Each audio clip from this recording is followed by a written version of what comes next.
This particular series is simply about encouraging people to know and understand why they believe whatever it is they claim to believe.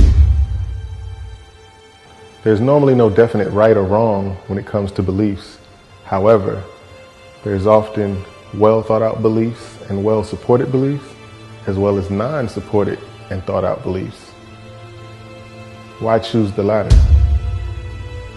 Today I'm here to implore you all to not only challenge the beliefs of others, but to challenge your own beliefs as well. So let's be clear, the goal is not simply for you to say that you understand why you believe what you believe, but to be able to successfully convey why you believe what you claim to believe. Welcome to Why.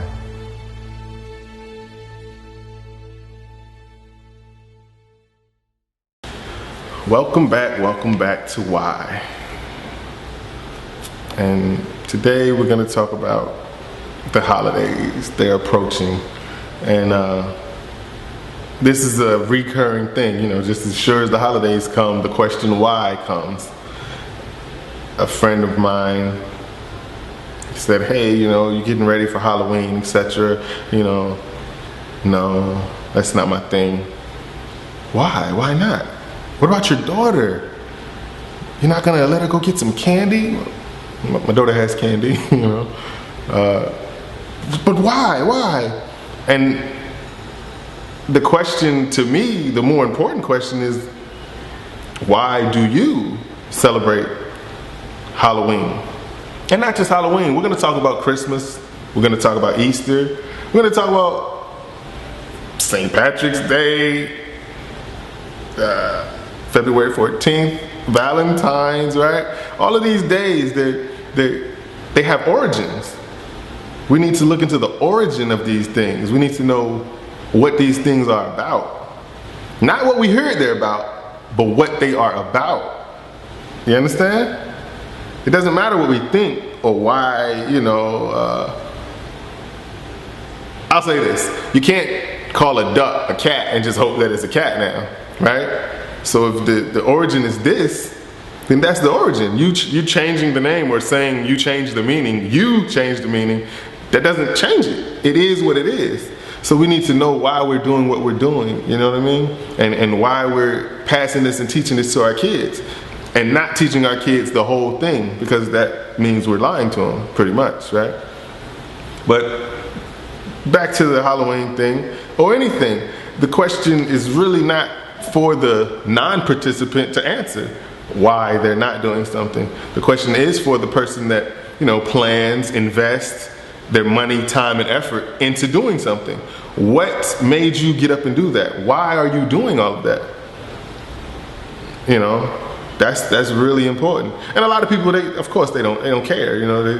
I understand that that's a lot of people, but we have to look at really what's going on. I mean, we live in a Christian society. So if we're in a Christian society, the general rule should be whatever the Christians think, right? I mean, you follow my thought process? So it's odd to me when I see that a lot of the Christians participating in what they call pagan holidays, and even incorporating a lot of pagan holidays into their own way of life under the name of the religion that is said to be practiced. This is in no way to pick on a pope issue at the Christians per se, but to everybody, because I used to want to get that candy too, right? I used to go sneak and get that candy. I was raised Christian, of course, so I couldn't go. I wasn't allowed to go. I think I went once, with the family member, and that's ball game. No more trick or treating for me. But Thanksgiving, to my understanding, the Pilgrims came and kind of raped the Indians, gave them a pretty raw deal, and we celebrated. But now we say, oh no, well, we're thankful for this or thankful for that. But the origin is not that. The origin is what happened. So I'm a little confused. I'm not perfect by any means. So educate me, educate me, educate me. Christmas, we celebrated all these things. We did this. But I asked myself why before I asked you why, and I found out that, the reason for the season, is not true. That December 25th has been something big far before the birth of Christ. So we can't really say that it's about Christ if it has nothing to do with Christ. You can try to add him to it, but why would you add him to something that isn't necessarily a good thing? You know what I mean? It just goes on and on. You talk about Easter, and you find the origins of this stuff, man, and then you really, really have to ask yourself, why are you doing some of these things? And as I said, I was raised Christian, so we had a Christmas tree, of course. We decorated it with silver and gold, of course, and lo and behold, I get a little older and I'm reading the Bible and I find out that the Bible directly says, do not be like the pagans who go to the forest, cut down a tree, bring it into their house, adorn it with silver and gold. This is a pagan ritual according to the Bible. So not only is it a pagan ritual, it specifically said, do not be like them. Don't do this. So me trying to adhere to what I believe to be right, I couldn't justify doing this. Now, clearly, the Christian society on a whole disregards that. But the question is why? Why are you disregarding that? Why are you doing that? You understand? Even if the book didn't say it, why are you doing that? We have to know where these customs and rituals come from that we're, just freely pushing onto our kids, forcing onto our kids. We lie to our kids.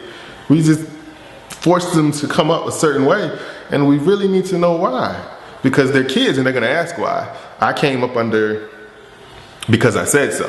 That was the answer for everything that, I asked why too as a child, which maybe a reason why I'm doing this series. I still want to know why. I was never told, but I don't know, man. I really believe that we should think about this stuff and talk about this stuff, and again, it has nothing to do with you explaining yourself to me or anybody else. Just know what you're doing and why you're doing it, As always, feedback is strongly encouraged and appreciated. Let me know. Hey, thank you for watching, and I'm asking you to help this situation continue to, develop some legs and get to walking. I need more people involved because it's like a social experiment of sorts, and the more people involved, the better it comes out, the more variety of feedback I can get, and so I'm asking you to subscribe, of course, to comment, of course, to share it, of course, on Facebook, YouTube, whatever social network that you're into, just put it out there, let more people get involved, Again, there is no right or wrong to anything, pretty much. It's all about which side has the most evidence. And, as people on the sideline, that's how we're going to make our decision, right? Based on the amount of evidence we can get for each case. So please spread the message for me. Thank you.